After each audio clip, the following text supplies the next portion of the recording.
Okay, today my guest is Professor Zahra. I will keep my introduction short to maximize our time with him. In the next 30 minutes or so, we'll talk about Shakir as a person, Professor Zahra is a thought leader and an esteemed scholar, and finally is a mentor to many PhD students and junior faculty. For the sake of time, I'll skip many of his accomplishments and give you a very quick snapshot. Professor Zahra is a fellow of the AOM and Southern Management Association, fellow of the Raymond Institute for Family Business, and a fellow of the 21st Century Research, National Association for Entrepreneurship Centers. Professor Zahra has published over 100 articles, chapters, monographs, in addition to 12 books on international business, entrepreneurship, and strategy. His citation count exceeds 94,000, and he's the winner of the Best Paper Awards in pretty much every journal: AMJ, Journal of Management, Journal of Business Venturing, Entrepreneurship Theory and Practice, Entrepreneurship Division, Social Issues Division, Ibero-American Academy of Management, Production and Operations Management at Academy of Management, Best Paper finalist in AMR, received the Stevens Institute Best Paper Award at Babson, and the Mentor Award from the Entrepreneurship Division of the AOM. He has advised and chaired over 75 dissertations, has served on over 25 journal editorial boards at different capacities, and served as the track chair of in AIB, Southern Management Association, Decision Sciences Institute, and the director of the Babson Research Conference, chair of the Entrepreneurship Division of the AOM. Thank you, Shakir, for joining us. Good to see you. First question, what did you want to become when you were a child? What did I want to become? I wanted to be a playwright, actually. I wanted to be very much a playwright. I got enamored with theater early on. I thought it was the most wonderful invention in human history. You know, they brought in, I lived in a small village in Egypt, and they brought in these dancers and musicians and actors, and they played all of these religious, actually, things. And I just fell in love. I loved the colors. I lived the emotions. I lived the, just you can be somebody else. Something I have tried to do all my life, but I did not do. So I actually wanted very much to be a playwright, but I failed. But the one thing that happened along the way, I'm not going to spend a lot of time talking about this. You know, I published a few things in Arabic, literary things, not academic things. But that was a long time ago. I was actually at the university, but it's a long journey. But I changed my mind. I wanted to be a missionary, but that did not work out. I studied religion, actually, and my undergraduate as well, in addition to business administration. So I had a very strange, I was in a mathematical economics major for 3.5 years, and I changed to management. But my only true love has been, you know, wanting to be a playwright, something I will never accomplish for sure at this stage of my life. Yeah. If you stopped what you're doing today in academia, yeah, would you go back? Would you go back to writing? I would like, but I don't know how good that would be. You know, that has always been the big challenge. Is, you know, I think I have really good imagination, but translating this imagination to something more on paper, so to speak. The paper frightens me as much as I have written academically. The paper actually frightens me a great deal. And giving life to a character is very different from, in many ways, than just thinking about the idea. But if I thought you will ask me a different question, what I would do differently if I stopped my academic career. I will come to that one, but now I'll switch because this is fascinating. No, I also worked as a travel agent for a while before I came to the United States during my college years, and I love that job. It's the best job I ever had. You know, I would go back to that, but I understand everything is now mechanized and so on. But I envy those people who you see on TV who travel a lot. They write all of these memoirs and they go to different places. They get up in the morning in one place, they, you know, in the evening somewhere else. I think that's really a great life, you know. Wow. So super interesting. I mean, okay. So I'm pretty sure you won't retire. You're not the retiring person type. But if you retired, what would you do? Well, that's what I was saying. I don't know what to do. That's the problem my father had, for example. He worked to the last day of his life and he was upset that somehow he had to stop formally from working, and it nearly killed him. So I think I'll have the same problem if I'm not careful. But having inherited that quality from my father, I think traveling, being connected to people, but also having some time to reflect on what I have done and what I would like to write. And that's the big question: that what do I want to write? So it will be something like that. Yeah. What is something that is not on your CV that other people would find interesting, other than all the things that you just discussed so far? Well, I think I went an undergraduate to Al-Azhar University. Some people don't realize how important that university is in the history of the Middle East and Muslim world. In fact, it's in the Sunni Islam. It is the oldest university. So it was a program that was created. I don't know if they still have it, but they had a 5-year program for people who come from public schools like me or general secondary school, and they wanted to study religion and everything else. Like you could be a doctor, you could be an engineer, and you could be, and so you get trained. The idea was to connect Islamic studies with the contemporary thinking. In my case would be in business and economics, for example. So they had a strong economics program.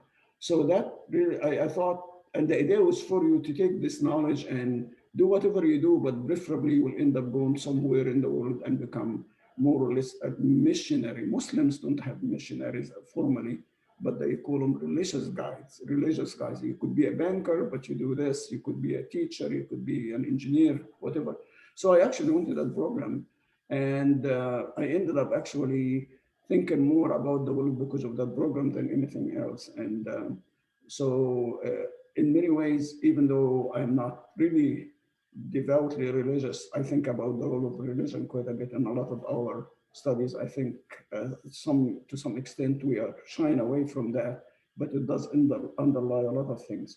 I'm not an expert on the study of religious things and how they affect it, but that shaped my questions. Like I kept asking myself, if Muslims are that great, why are they not as rich as other groups, for example? I hope I'm not offending anybody by asking that question, but that's what I was asking myself and my classmates and I were talking about when we were much younger. And that actually shaped my thinking about asking the question, and it forced me to connect with other people. Because they must be doing something really right for them to live good lives and become so productive, even though they are not necessarily of the same religious tradition. So that made it much easier for me to connect. Of course, it's a huge part of culture. I mean, if you look at how culture is influenced or impacted, of course, religion is a huge part. And for political correctness, we tend to undermine it, kind of. Regrets, have you got any? Well, not being a playwright for one, I have regrets. Well, I think Sinatra who said that regrets. I have a few. If we have like 5 hours, I'm sure will not be enough. But not being a playwright, not probably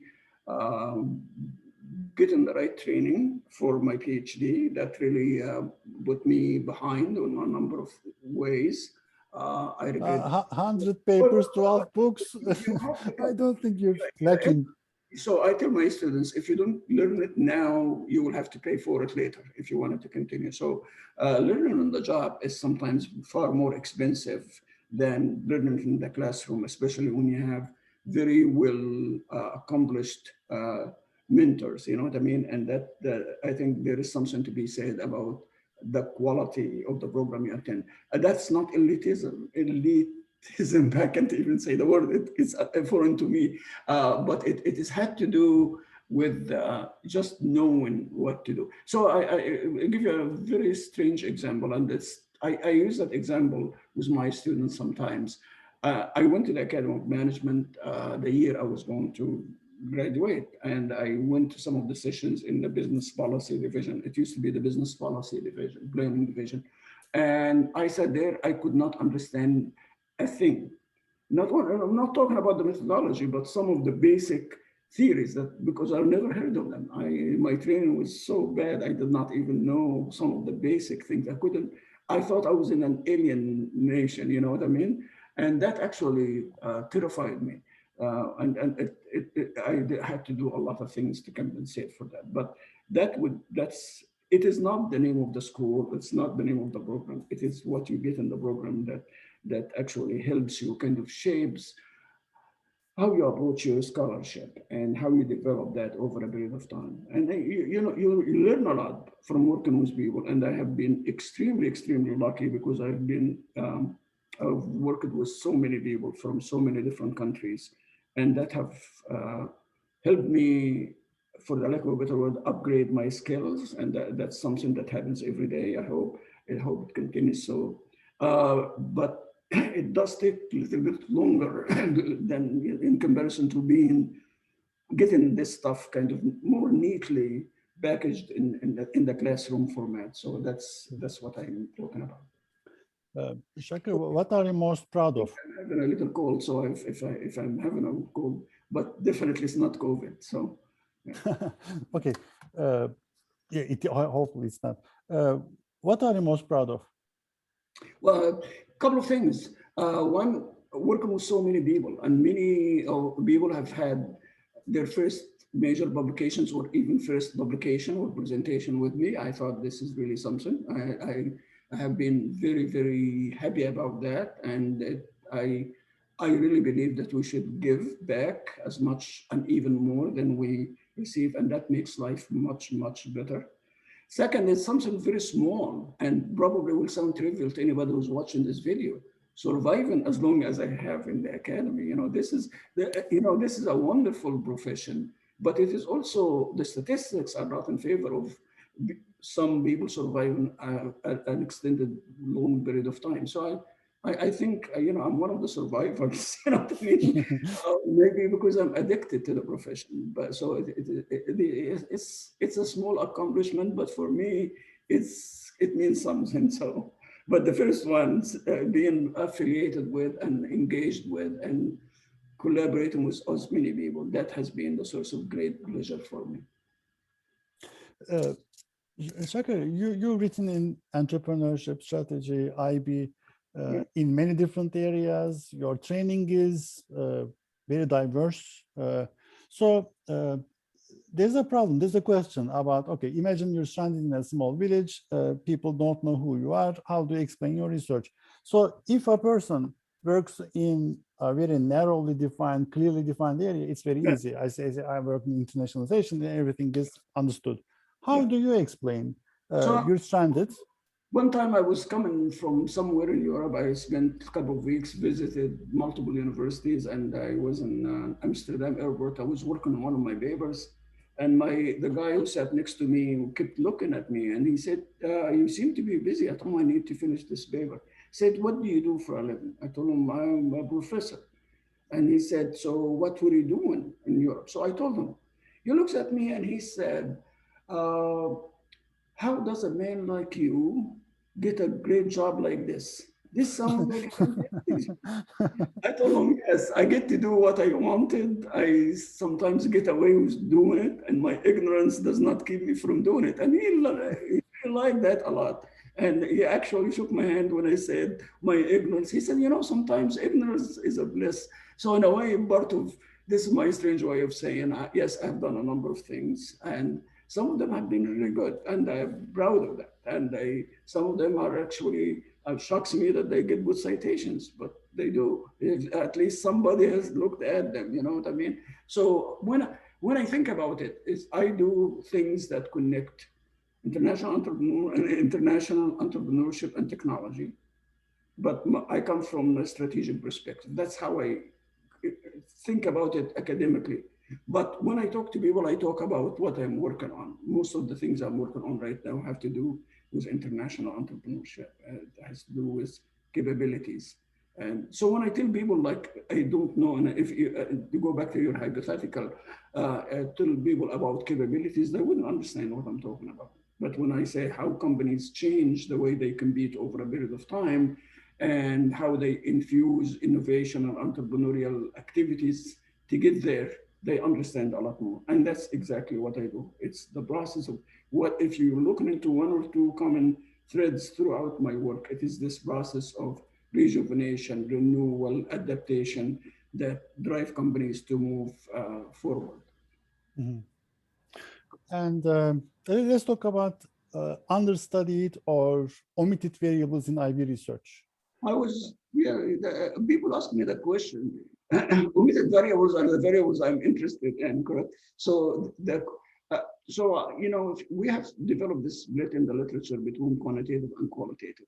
And I think some of the things that to answer your question for the level of the word, I think, take an area like, I'll give an example, what I really mean, even though I have not clarified myself.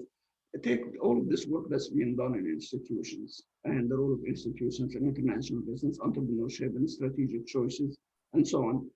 If you look into that work, it's fascinating, but I think it doesn't go far enough to capture the quality of institutions, the dynamism in institutions, how the institution is being governed, for example, and how it affects the strategic choices.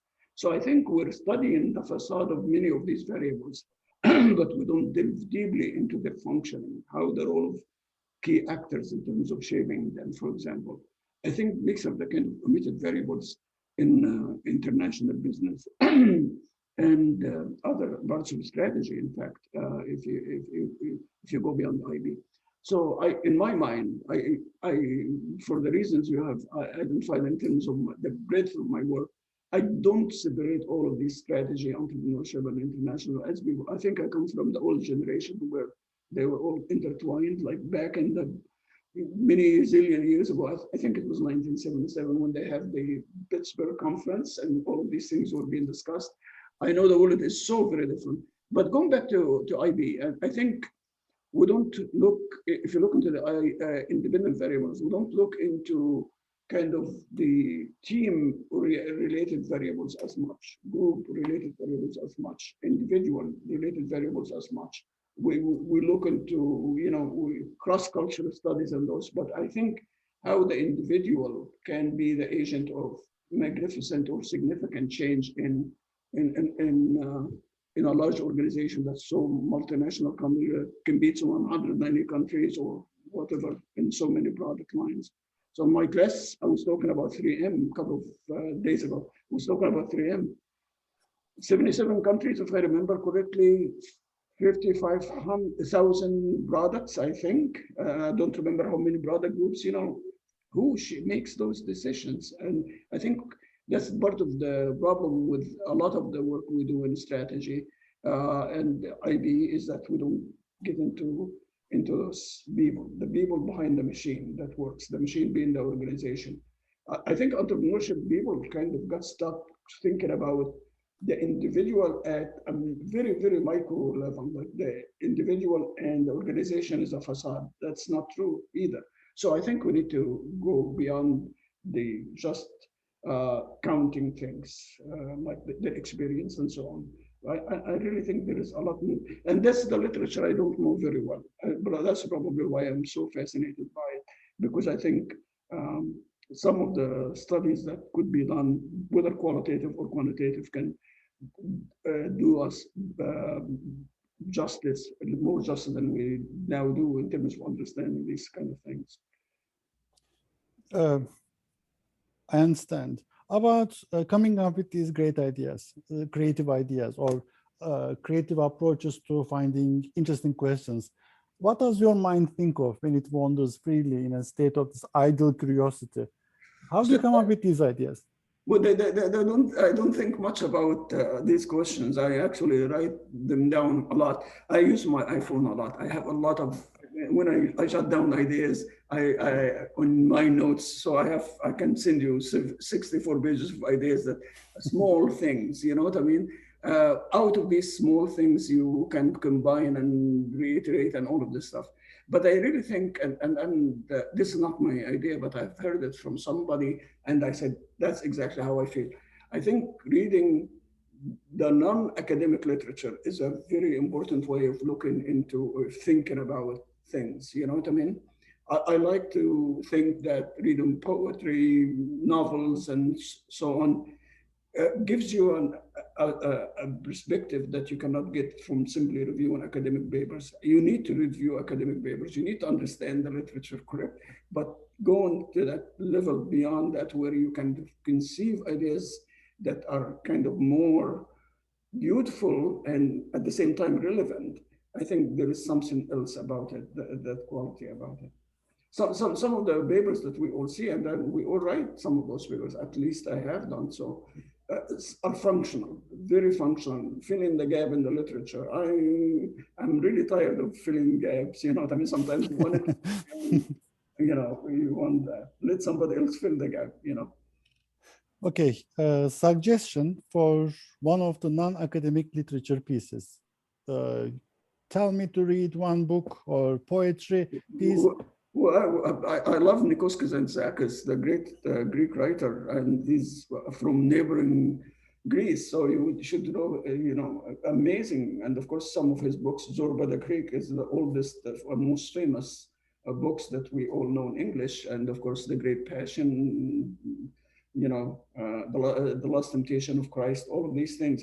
It's very interesting because he was a priest also. And at the same time, he takes the Bible as his background. The story comes from the Bible and makes people live through the trials and tribulations of the Bible. So you don't have to be religious, but that's where he comes from.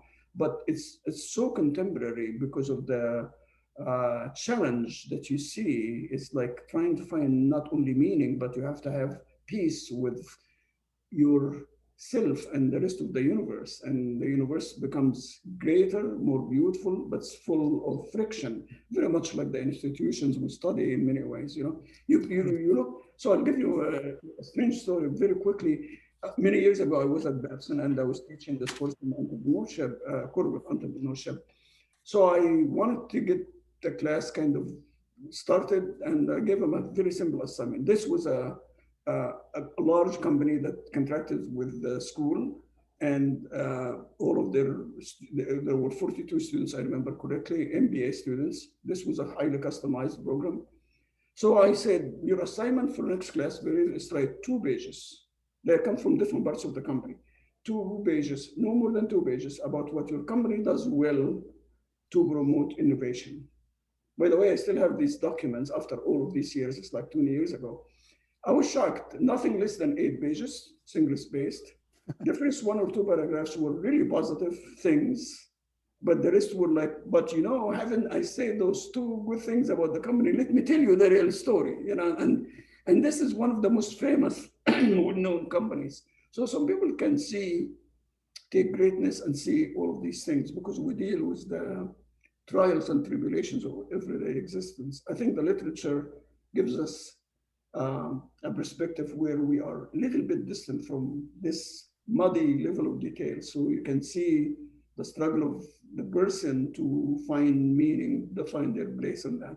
So I think once you read Nikos Kazantzakis, you will become a priest without trying to be a priest. You know what I mean? Also, you will understand how difficult simple choices we make, and the simple choices that people make cause them to have agony because the answer is clear in your head, but the price is very heavy. And the price, are you willing to bear the price? You know what I mean? And I think we all have to make a lot of decisions on that. So it doesn't not always come in my writing, but it actually informs me of how many hours do you spend behind your computer every single day. Any one of us, we have to be special type of strange people, I guess, to be willing to spend so many hours behind our laptop or computer or, however we write and think. Yeah. You're talking about Faustine price, right? You pay for a loaf of bread with your soul. It's the Faustine price problem, really. Yeah, it is expensive. It is very expensive. I don't know the name for it. I know it's Men's Struggle for Meaning. That's what you call it. Yeah. Perfect. Okay, let's assume a PhD student approaches you in the doctoral consortium and says, what should I be working on in the next 5 to 10 years? What's the next big question, next big area in IB research? Well, I think you're asking two different questions. I try not to offer advice about the advice for any PhD student or anybody is what I have tried to do with myself, write on things you really enjoy. But you can make others see the relevance. That's the price, correct? That's the market price, okay? Not only write on things that you care about, but you need to make other people fall in love with it. That's the more difficult challenge. But in terms of IB, I think we have started to look into platforms and ecosystems and how this is going to affect international business. I think that's an area that's going to be a growth-oriented area. And if you add the growing sense of nationalism and all of the big debates that come with that, and who controls access to these networks and platforms, it will be an interesting, the role of institutions on these platforms, the role of differential roles of very different players on these platforms, again, will be really important questions in my mind. Again, very different way of organizing the global economy. So if that will be one of the key things I would be interested in. But I come from this international entrepreneurship perspective. For me, this is platforms are platform for doing international entrepreneurship, competitive entrepreneurship, and how they affect the way companies from different countries compete, for example. That will be really interesting area as well, thinking about it. I think we have been lucky because we're living in this wonderful age where a lot of new technology is coming about all the time. How does it affect the boundaries of the organization? How does it affect the way we organize? I know some of these issues have been debated for many, but the economies of competition is very different now, and the way we look into it. So there is the explosive literature on networks and networks and networks. How would this, with all of these platforms and these technologies and all of these nationalistic movements, how will this affect networks and so on? I think these are really some of the first questions that come to my mind. I think there is a lot. I mentioned institutions earlier in reference to a question you asked me. I think we need to do more and better in studying institutions in terms of looking into how they function. One of the papers that really intrigued me that came out in Global Strategy, the Journal of Global Strategy, was about, I don't remember, sorry about that. They're talking about the influence of key actors in institutions and how we have seen how, for example, during the Trump administration and now other places, how one key actor or group of actors can influence international institutions and shape their behavior in many fundamental ways. I think there are a lot of things I can think of in terms of studying this, so that I think will be fruitful for us to examine that. But being true to my long-term obsession, I think technology is, and in the intertwining of technology, innovation, and globalism, it remains,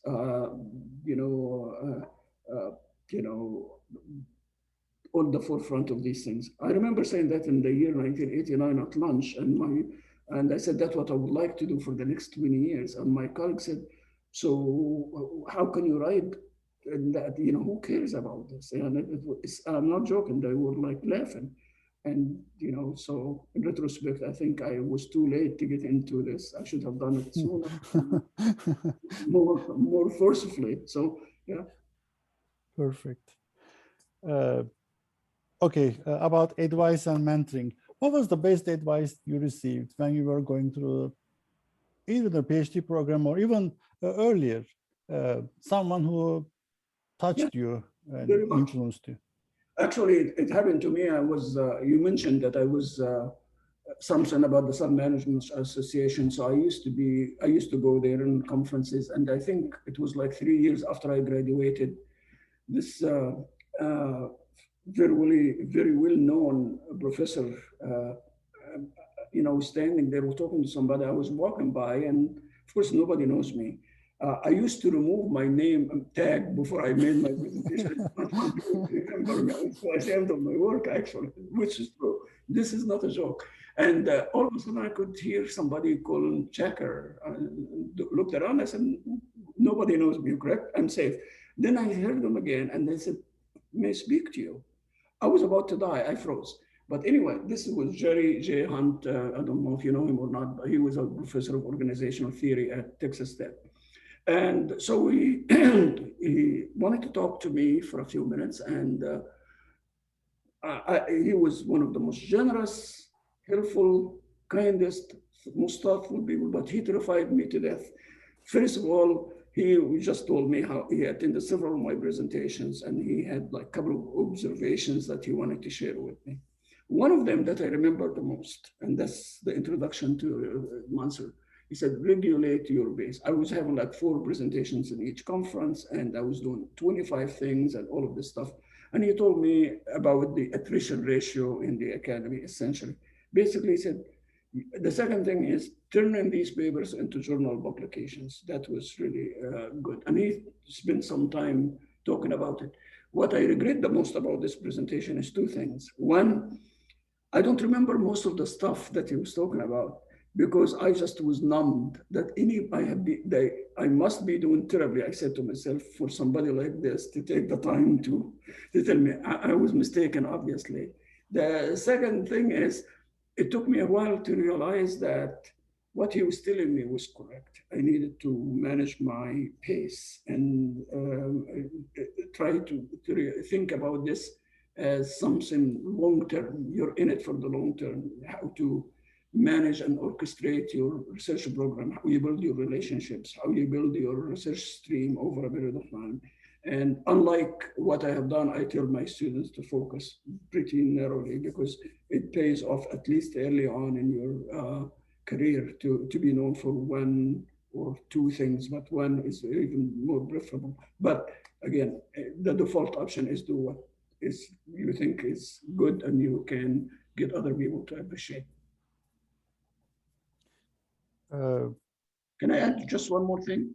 I think be nice to yourself, in the sense that failure is so common, and sometimes you need to reflect on that, but it does not mean you are a bad person or a weak person, or you're doing, I think you need to balance the feedback. We all get negative feedback, and we get a lot of it, sadly. And we all give it also, and we're reviewers, we're editors, and so on. So I think being nice to yourself and learning to appreciate what you have and work with that and build to complement your skills, that will be another thing that I would highlight. Shakir, what is one question that I should have asked you but didn't? What's the meaning of my life? But I don't know the answer to that, so I'm glad you did not ask me. Well, yeah.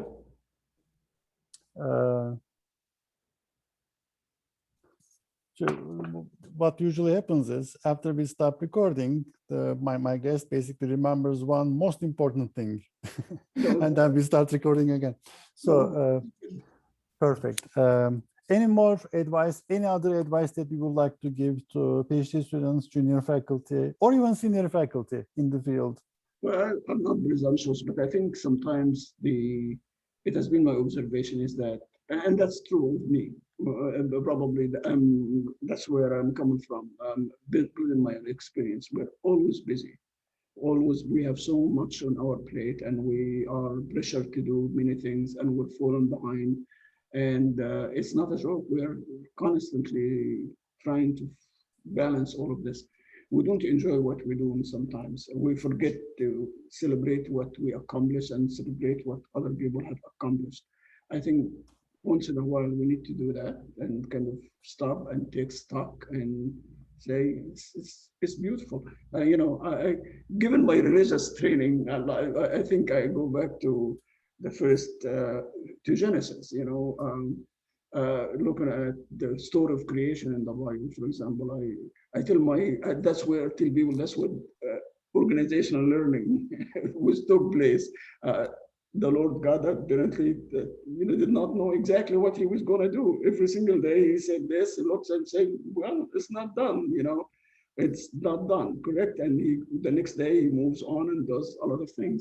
And I think that gives me hope that I will do that. At the end of the day, I said, "This is really beautiful what I did today, but tomorrow I need to do this." And I think we should learn that this is an ongoing learning experience for us, for our institutions, for our colleagues. And I think that should keep us also humble, because we are not going to get it right the first time. This was perfect. Thank you so much. Thank you. Thank you for your time. I enjoyed it. I learned a lot. I'm sure the audience will agree with me. Thank you, Shakir. Thank you very much for the opportunity, and thank you, everyone. Bye-bye. Thank you.